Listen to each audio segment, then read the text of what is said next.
такси жүргізушілері бойынша салық режимі, арнайлы салық режимі бар. Бұл кезде қазіргі заңға сай, талаптарға сай, ол жеке кәсіпкер ретінде тіркелуі тиіс. Жеке кәсіпкер ретінде тіркеліп, 1% салық төлеуі тиіс мобильді қосымша арқылы. Немесе патент алса 1% салық төлейді. Талап бойынша ол өзі міндетті түрде салық органдарына келіп тіркелу керек. Немесе мобильдік приложение бойынша онлайн түрде тіркеледі. Қолайлы жағдай жасалған.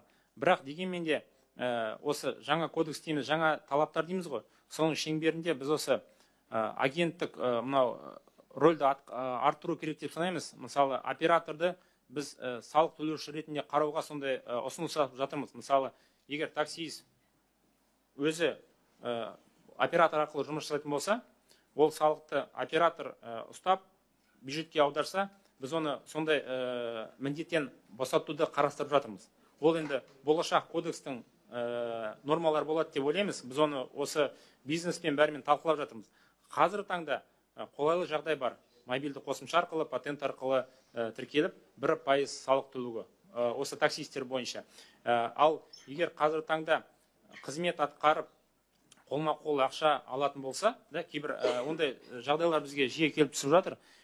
Осы операторлардың тарапынан да олардың рейтингі төмендеуі мүмкін, олардың заказдары азаюы мүмкін. Сондықтан барлығы заңды